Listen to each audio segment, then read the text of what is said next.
बुढ़ापे का दर्द। अपने बेटे और बहू के रोज के झगड़े से परेशान होकर कैलाश बाबू अपने कमरे में जाकर अपना बैग निकालने लगे। उसमें अपने कुछ जोड़ी कपड़े रखे और उदास मन से अपनी पत्नी की तस्वीर को उठाया और बोले, कितने नाजों से पालकर बड़ा किया था हमने अपने इकलौते लाडले बेटे को। कहते ही वो रो पड़े, परंतु फिर सोचने लगे कि नहीं, ये कमजोर पड़ने का वक्त नहीं है। उन्होंने अपनी आंखों के आंसू पोंछते हुए अपनी पत्नी की तस्वीर को अपने बैग में रखा और अपने एक दोस्त को फोन किया जो वृद्धाश्रम में रहते थे। भरे गले से उन्हें बताया कि अब वो भी वृद्धाश्रम में ही रहना चाहते हैं। इतनी बात सुनते ही उनका दोस्त राधे श्याम स्तब्ध रह गया। उसके पास कुछ पूछने के लिए कोई शब्द ही नहीं बचे। कैलाश बाबू ने केवल इतना ही कहा कि मैं रोज रोज के कलह से परेशान आ गया हूँ और 1 घंटे में तुम्हारे पास पहुँच रहा हूँ। जिस समय वे अपना घर छोड़कर अपना बैग लेकर निकलने लगे तो उन्होंने देखा कि उनके बेटा बहू अपने कमरे में बैठकर चाय और स्नैक्स का आनंद ले रहे थे। परंतु दोनों में से किसी ने नहीं पूछा कि आप ये सामान लेकर कहाँ जा रहे हैं, और ना ही किसी ने उन्हें रोकने की कोशिश की। रोज रोज के अपमान और जिल्लत भरी जिंदगी से परेशान कैलाश बाबू वृद्धाश्रम पहुंच गए। थोड़े ही समय में उनके वृद्धाश्रम में बहुत से मित्र बन गए। वे सबके साथ हाल चाल बांटते, बातें करते, रोज सुबह सैर और एक्सरसाइज भी करते। धीरे धीरे कैलाश बाबू को आश्रम में ही अच्छा महसूस होने लगा। घर की अपेक्षा उन्हें वृद्धाश्रम ज्यादा सुकून दे रहा था। सभी लोग एक साथ खाना खाया करते थे, जबकि घर में रोज के क्लेश से कैलाश बाबू का हृदय छलनी हो गया था। हमेशा अपनी पत्नी की तस्वीर से बातें करते हुए कहते थे कि तुम तो मुझे पहले ही छोड़कर चली गई, परंतु उस बेटे ने भी मेरा साथ ना दिया जिसके लिए मैंने कभी अपना पसीना भी पानी की तरह बहाया था। एक दिन कैलाश बाबू वृद्धाश्रम के प्रांगण में टहल रहे थे। तभी वृद्धाश्रम के बाहर एक कार आकर रुकी। वृद्धाश्रम के सभी लोग उस कार की ओर देखने लगे और सोचने लगे कि आज फिर कोई अभागा बुजुर्ग इस वृद्धाश्रम में आया है, जिसने ना जाने कितने जतन से अपने बच्चों को पाल पोस कर पढ़ा लिखा कर बड़ा किया होगा। आज फिर ऐसा कोई आंखों में आंसू लिए इस प्रांगण में प्रवेश करेगा। कार से एक नौजवान लड़का उतरा और उसके बाद एक औरत जो शायद उसकी माँ थी, उसका हाथ पकड़कर बाहर निकालने लगा। उस औरत की उम्र लगभग 65 वर्ष के करीब रही होगी। सर पर पल्लू होने के कारण उसका चेहरा सही ढंग से नजर नहीं आ रहा था। थोड़ी ही देर में कार से करीब 30-35 वर्ष की एक अन्य महिला उतरी, जिसके हाथ में एक बैग था। उस महिला ने वो बैग उस बुजुर्ग औरत के हाथ में थमाया और उसके बाद उनसे कुछ बात कहने लगी। वो बुजुर्ग औरत चुपचाप उस महिला की बात सुन रही थी। फिर वापिस वे दोनों कार में बैठकर चले गए और बुजुर्ग महिला वृद्धाश्रम के बाहर कुछ देर तक वैसे ही खड़ी रही और फिर भारे मन से अपने आंसू पोंछते हुए वृद्धाश्रम में आ गई। कैलाश बाबू की ओर देखते ही अपने सिर के पल्लू से अपने चेहरे को छुपाने लगी और फिर बिना कुछ कहे महिला विभाग की तरफ चली गई। तभी कैलाश बाबू के साथ खड़े एक बुजुर्ग ने कहा, आज फिर से एक माँ की ममता तार तार हो गई। फिर से एक माँ के सपनों को चकनाचूर कर दिया गया। कैलाश बाबू बार बार इस महिला के चेहरे की ओर देखते जा रहे थे। उन्हें लगा कि जैसे वो उस महिला को जानते हैं, लेकिन वो पूरी तरह समझ नहीं पाए कि वो महिला कौन है। अक्सर कैलाश बाबू देखते कि वो महिला अपने पल्लू से अपना आधे से ज्यादा चेहरा छिपा कर रखती थी, लेकिन एक दिन जब वो महिला बागवानी के काम में लगी हुई थी तो कैलाश बाबू इस समय टहलने के लिए निकले। बागवानी करते करते उस महिला के सिर से पल्लू उतर गया। कैलाश बाबू को उस महिला का चेहरा देखते ही पैरों तले जमीन खिसक गई। ना जाने कितने सवालों ने उनके दिमाग को घेर लिया। उसी समय उनका एक मित्र भी उनके पास आया और बोला, खाना खाने का समय हो गया है, तुम कहाँ घूम रहे हो और इतने गुमसुम क्यों हो? सभी लोग नाश्ते की मेज पर मौजूद थे, लेकिन तुम नहीं थे, इसलिए मैं तुम्हें बुलाने आ गया। क्या बात है, कोई परेशानी है? अरे नहीं, कुछ भी तो नहीं, थोड़ा टहलने के लिए बाहर निकल आया था, बस मैं आ ही रहा था। खाने के कमरे में बैठने के बाद कैलाश नाथ जी की नजरें बार बार जानकी देवी को ही ढूंढ रही थी। वे उनसे पूछना चाहते थे कि आखिर ऐसा क्या हुआ कि उन्हें यहाँ आने की नौबत आ गई। उनका तो भरा पूरा परिवार था और हमेशा कहती थी कि वो अपने बेटे बहू के साथ बहुत खुश है, फिर आज ऐसा क्या हो गया? कैलाश बाबू उधर ही किसी व्यक्ति से पूछते हैं कि 2 दिन पहले जो महिला वृद्धाश्रम में आई थी वो आज खाना खाने नहीं आई है। उन्होंने बताया कि वो माता जी आज बहुत दुखी हैं, इसलिए उन्होंने खाना खाने से मना कर दिया है। परेशान भी क्यों ना हो, आखिर जो उनके बेटे बहू ने उनके साथ किया है ऐसा तो कोई दुश्मन के साथ भी ना करे। वो बार बार अपने घर को याद कर रही है, सुबह से अपने कमरे में बैठे रोई जा रही थी, इसलिए उनका ध्यान भटकाने के लिए उन्हें बागवानी करने का काम दिया गया है। ये सब सुनकर कैलाश बाबू का मन परेशान हो गया। वे जानना चाहते थे कि आखिर जानकी देवी के साथ हुआ क्या है, इसलिए थोड़ी देर बाद विभाग में जानकी जी के पास गए और कैलाश बाबू को अपने सामने खड़ा देखकर जानकी जी थोड़ा परेशान हो गई। तभी कैलाश बाबू ने कहा, मैं जानता हूँ कि आपने मुझे पहचान लिया है, लेकिन क्या मैं जान सकता हूँ कि आप इस हालत में कैसे पहुंची? जानकी जी ने कुछ नहीं कहा, परंतु उनकी आंखें आंसुओं से भर गई थी। ये देखकर कैलाश बाबू और भी अधिक परेशान हो गए। उनका दिल किया कि जोर जोर से चिल्लाकर इस दुनिया से पूछे कि क्यों बुढ़ापे में बूढ़े माँ बाप को पुराने सामान की तरह निकाल कर बाहर फेंक दिया जाता है। क्या बूढ़ों का कोई आत्मसम्मान नहीं? अपने ही विचारों में मग्न कैलाश बाबू वृद्धाश्रम के प्रांगण में टहल रहे थे। अचानक उनका पैर क्यारी के किनारे से टकराया और वो गिरते गिरते एक पेड़ को पकड़कर संभल गए। तभी पास से गुजर रहा वृद्धाश्रम का कर्मचारी कहता है, अंकल जी आप ठीक तो है ना? कहीं चोट तो नहीं लगी? अपना पैर दिखाइए, अगर लगी हो तो मैं अभी पट्टी कर देता हूँ। कैलाश बाबू कहने लगे, अरे नहीं, कुछ ज्यादा चोट नहीं है, बचाव हो गया। इतना कहते हुए कैलाश बाबू प्रांगण में रखे बेंच पर जाकर बैठ गए और कुछ महीने पहले घटी एक घटना को याद करने लगे, जब वो बाथरूम में फिसलकर गिर गए थे और उनके पैर में ज्यादा चोट लग गई थी। उनकी बहू उस चोट को देखकर भी अनदेखा करके अपने काम में लगी रही और उनका बेटा रोहन चिल्लाकर बोला, क्या संभाल कर काम नहीं कर सकते? मुझे तो समझ नहीं आता कि आप इतनी हड़बड़ी में क्यों रहते हैं। कोई काम ठीक से करना नहीं आता, जब देखो चोट लगाकर बैठ जाते हो और हमारा काम ही बढ़ाते रहते हो। अगर कोई काम नहीं होता तो मत किया करो, आराम से अपने कमरे में क्यों नहीं बैठते? पूरा दिन इधर उधर घूमते रहते हो। उससे इतना भी ना बन पाया कि अपने पिता का हालचाल पूछे या चोट पर मरहम पट्टी करे। एक दिन जब कैलाश बाबू का चश्मा टूट गया तो अपने बेटे से कहने लगे, बेटा मेरा चश्मा ठीक करा देना, टूट गया है, ठीक से दिखाई नहीं देता। इतनी बात सुनते ही बहू बीच में जोर से चिल्ला पड़ी कि बस चारपाई पर बैठे बैठे खर्चे बढ़ाते रहते हैं और कोई काम धंधा तो करते नहीं है, बच्चों की तरह हरकतें हो गई हैं आपकी। ना जाने ऐसा कितनी बार हुआ था जब कैलाश बाबू अपने बेटे बहू से अपमानित हो चुके थे। अपने अतीत में झांकते कैलाश बाबू अभी अपने विचारों में खोए ही हुए थे। तभी सामने से उनके बुजुर्ग मित्र राधे श्याम जी आते हुए दिखाई दिए। राधे श्याम जी के चेहरे पर मुस्कुराहट थी। उन्हें देखकर कैलाश बाबू बोले, क्या बात है राधे श्याम, आज तो बड़े ही खुश नजर आ रहे हो। तभी राधे श्याम जी ने कहा, आज मेरे बेटे का जन्मदिन है, उसका फोन आया था कि आज वो मुझसे मिलने आने वाला है, इसलिए मैं बहुत खुश हूँ। बहुत दिनों बाद आज उसका चेहरा देखने को मिलेगा।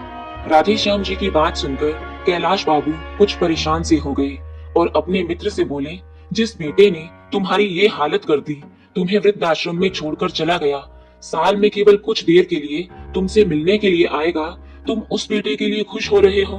तभी राधे श्याम जी बोले, मैं तो इसी से खुश हूँ, मेरे लिए यही बहुत बड़ी बात है। लेकिन कैलाश जी उनसे नाराज होकर उनकी बात को बिना सुने अपने कमरे में जाकर बैठ गए। सोचने लगे कि यह किस्सा केवल मेरे साथ या जानकी जी के साथ ही नहीं है, वृद्धाश्रम में रहने वाले हर एक बुजुर्ग की कोई ना कोई कहानी है और सभी की जिंदगी में वृद्धाश्रम में रहने के पीछे कोई ना कोई वजह जरूर है। बिना किसी वजह के अपनी मर्जी से कोई वृद्धाश्रम में नहीं आता। जब तक कि एक व्यक्ति अंदर तक नहीं भर जाता तब तक वो यहाँ आने के लिए मजबूर नहीं होता। लेकिन देखो, सभी बूढ़े लोग अपनी उन कड़वी यादों को भूलकर अपनी जिंदगी को यहाँ बिताने के लिए मजबूर हैं। कुछ लोग समय के हिसाब से स्वयं को ढाल लेते हैं और खुश रहने की कोशिश करते हैं, जबकि कुछ लोग मेरे जैसे हैं जो हमेशा ही अपने बच्चों को, अपने बेटे बहू को, अपने पोते पोती को याद करके आंखों से आंसू बहाते रहते हैं, बार बार अपने घर परिवार को याद करते हैं। मन में अपने घर के लिए लगाव भी है, लेकिन उसी घर में रहने वाले बेटी बहू के दिए हुए घाव भी हैं। कैलाश जी को कविता लिखने का बहुत शौक था, इसलिए अपना दिल बहलाने के लिए वे कुछ देर के लिए कविता लिखने बैठ जाते थे। एक दिन जब वो एक कागज पर अपने विचारों को कविता का रूप दे रहे थे, तो उस पर अपने हालात बयां करते करते उनकी आंखें आंसुओं से डबडबा गई। उसी समय वृद्धाश्रम का संचालक उनके पास आया और उन्हें आवाज लगाई। कैलाश बाबू उसी समय ठिठक कर बैठ गए और कागज को मोड़कर अपनी जेब में रख लिया और अपने आंसू छिपाते हुए बोले, जी बोलिए। कैलाश जी, आपका बेटा और बहू आपसे मिलने आए हैं, साथ में आपका पोता भी है। ये बात सुनकर कैलाश जी हैरान हो गए, साथ में उनके चेहरे पर नफरत के भाव भी आ गए। सोचने लगे कि आज मेरे बेटे को मेरी याद कैसे आ गई। जब ऑफिस में गए तो उस समय उनका 5 वर्ष का पोता गोलू उन्हें देखते ही दादू दादू बोलते हुए झट से उनकी ओर दौड़ा और उनकी टांगों से चिपक गया। कैलाश बाबू की आंखों से आंसू छलक पड़े। अब तक वे मन मारकर वृद्धाश्रम में जैसे तैसे जी रहे थे, लेकिन अपने पोते को देखते ही उनका दिल कमजोर पड़ने लगा। परंतु फिर अचानक दिमाग में विचार आया कि ये वक्त मजबूती से अपने निर्णय पर टिके रहने का है। ऐसा सोचते हुए गुस्से से अपने बेटे को देखते हुए बोले, तुम यहाँ क्या करने आए हो? चले जाओ यहाँ से, मुझे किसी से मिलने की कोई जरूरत नहीं है। मैं यहाँ बहुत खुश हूँ और अपनी जिंदगी बड़े आराम से काट रहा हूँ। कम से कम यहाँ मेरे साथ कोई हंसने बोलने वाला तो है। वो पिताजी, दरअसल बात ये है कि आज गोलू का जन्मदिन है और हमने घर पर पार्टी रखी है। गोलू की ख्वाहिश है कि आप भी उसके जन्मदिन पर उपस्थित रहें। यदि आप आएंगे तो आपके पोते को भी अच्छा लगेगा। तभी कैलाश बाबू बोले, देखो मैं वो घर छोड़ चुका हूँ और अब मैं वहाँ दोबारा नहीं जाना चाहता। इस समय उनका बेटा बोला, पिताजी आप घर चलिए, वहाँ आपके मित्र भी पार्टी पर आ रहे हैं। मैंने उन्हें भी बुलाया है। सभी आस पड़ोस वाले और रिश्तेदार भी आएंगे। सब लोग आएंगे, आपके बारे में पूछेंगे तो हम क्या कहेंगे? तभी कैलाश बाबू बोले, अच्छा तो आज मुझे अपने बेटे के जन्मदिन के लिए बुलाने नहीं बल्कि अपनी इज्जत बचाने के लिए तुम लोग बुलाने आए हो। सभी रिश्तेदार आएंगे तो पूछेंगे तुम्हारे पिताजी कहाँ हैं, तो तुम क्या जवाब दोगे? इसलिए तुम मुझे बुलाने आए हो। अभी के अभी चले जाओ यहाँ से, मैं कहीं नहीं जाने वाला हूँ। तुम लोग कितने स्वार्थी हो गए हो, जरूरत पड़ी तो बुलाने आ गए, वरना इतने महीनों से मैं यहाँ वृद्धाश्रम में हूँ, एक बार भी खबर लेने नहीं आए कि मैं जी भी रहा हूँ या मर गया। इतना तो दूर फोन करके भी मेरा हालचाल पूछने की जरूरत नहीं समझी तुम लोगों ने। इतना तक नहीं पूछा कि घर छोड़कर वृद्धाश्रम चले क्यों गए। आज जरूरत पड़ी तो हाथ जोड़कर मुझे लेने आ गए हो। नहीं, अब से यही मेरा घर है, मैं कहीं नहीं जाऊंगा अपने घर को छोड़कर। ऐसा कहते हुए कैलाश बाबू अपने कमरे की ओर जाने लगे।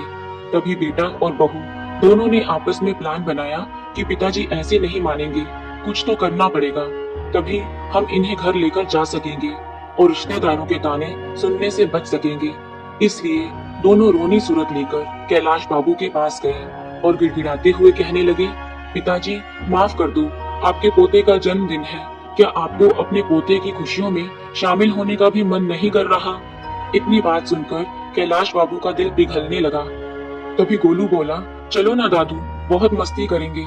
अपने पोते की बात सुनकर कैलाश बाबू खुद को रोक नहीं पा रहे थे, परंतु दोनों बेटा और बहू की करतूत की वजह से वो घर नहीं जाना चाहते थे। लेकिन गोलू ने कहा तो वे घर जाने को तैयार हो गए।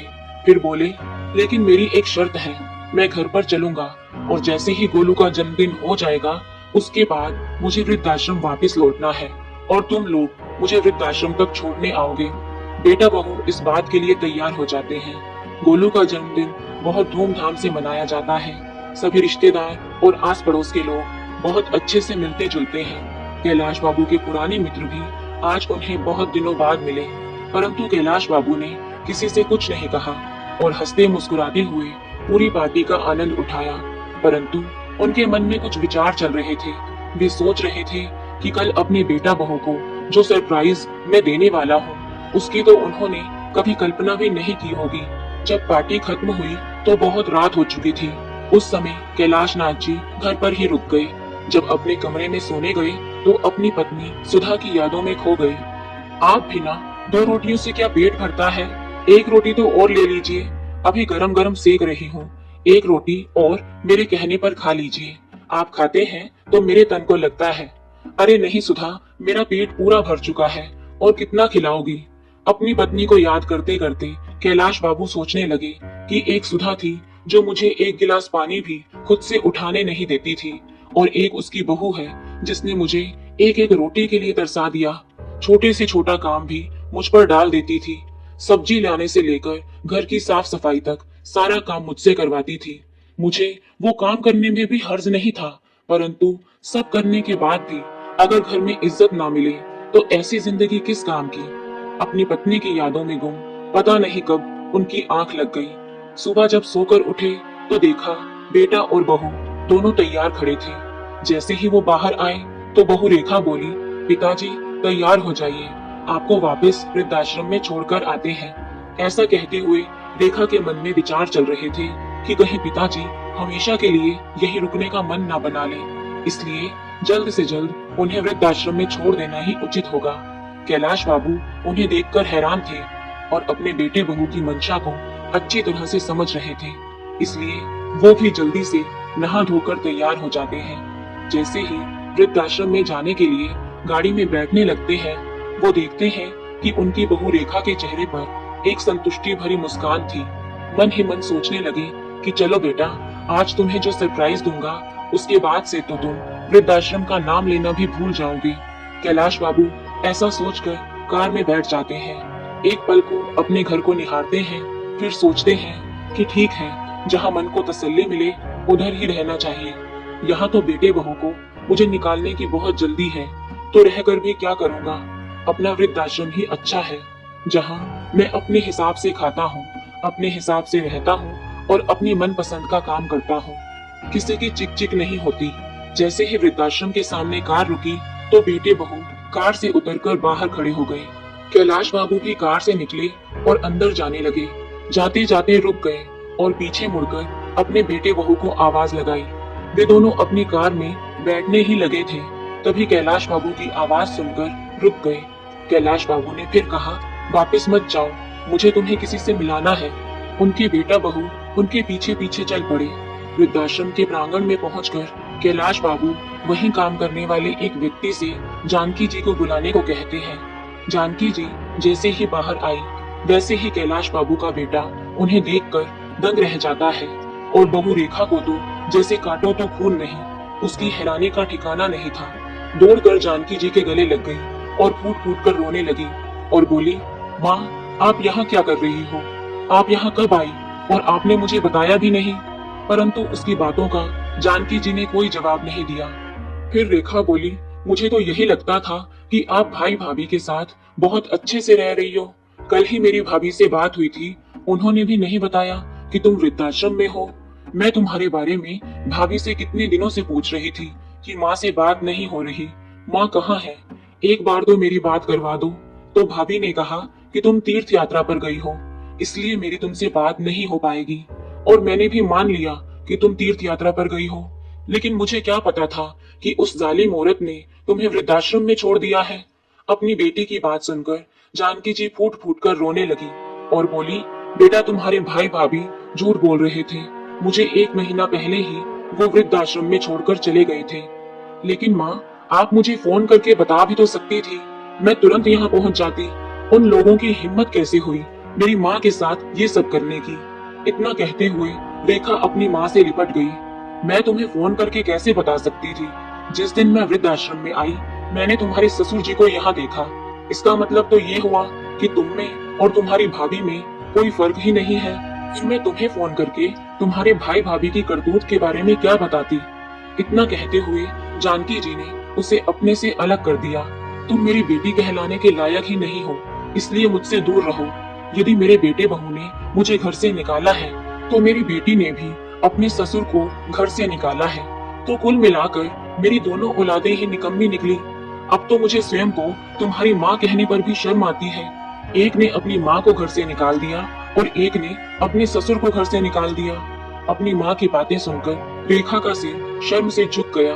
माँ, मुझे माफ कर दो, मैं बहुत शर्मिंदा हूँ, मुझसे बहुत बड़ी गलती हो गई है। मैंने कभी नहीं सोचा था कि जो मैं अपने सास ससुर के साथ कर रही हूँ वो मेरे माँ बाप के साथ भी हो सकता है। तभी जानकी जी बोली, बेटा, वैसे तो तुम्हारी गलती माफ करने के लायक नहीं है, फिर भी अगर माफी मांगनी है तो मुझसे नहीं, अपने ससुर जी से मांगो। अपनी करतूतों पर शर्मिंदा हुई रेखा अपने ससुर जी की ओर मुड़ी और उनके पैरों में गिर गई। मुझे माफ कर दीजिए पिताजी। तभी रोहन ने भी माफी मांगते हुए कहा, अब आप दोनों घर चलिए और हमें अपनी सेवा करने का मौका दीजिए। तो कैलाश जी और जानकी जी दोनों ने ही घर जाने से मना कर दिया और कहा कि हमें अब अपने बहू, बेटे या बेटी के पास नहीं रहना है, हम वृद्धाश्रम में रहकर ही सुखी हैं। दोनों ने लाख मनाने की कोशिश की, परंतु कैलाश जी और जानकी जी का एक ही जवाब था, एक बार धोखा खा चुके हैं, अब इस उम्र में हमारे शरीर में इतनी जान नहीं बची है कि बार बार अपने बच्चों द्वारा दिए गए धोखे झेल सके। इतना कहकर कैलाश जी और जानकी जी अपने अपने कमरे में चले गए। रेखा और रोहन दुखी मन से अपने घर वापस चले गए। घर पहुंचकर उन्होंने देखा कि पिताजी के कमरे में उनके बिस्तर पर एक कागज रखा था जो शायद उनकी जेब में से निकलकर गिर गया था। जब रोहन ने उस कागज को खोलकर देखा तो उसमें उनके पिताजी ने एक कविता लिखी हुई थी।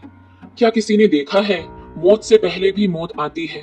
हाँ, मैंने देखा है आज, मौत से पहले भी मौत आती है। जब जिंदगी अपने आखिरी पड़ाव पर आ जाती है, शरीर भी काम नहीं करता, केवल सांस आती जाती है। हाँ, मैंने देखा है, मौत से पहले भी मौत आती है। अपने पिता द्वारा लिखे इन शब्दों को देखकर रोहन के दिल पर ना जाने कितने तीर एक साथ चुभने जैसा एहसास हुआ और उधर रेखा अभी तक अपनी माँ की हालत को देखकर उस सदमे से उबर नहीं पाई थी। परंतु आज उन दोनों के पास पछताने के अलावा और कोई रास्ता नहीं था। किसी ने सही कहा है, संतान का अस्तित्व है माता पिता की वजह से और माता पिता वृद्धाश्रम में है संतान की वजह से। दोस्तों, आपको ये कहानी कैसी लगी, लाइक और कमेंट करके जरूर बताएं और चैनल को सब्सक्राइब करना बिल्कुल ना भूलें। मिलते हैं एक नई कहानी के साथ। बहुत बहुत धन्यवाद।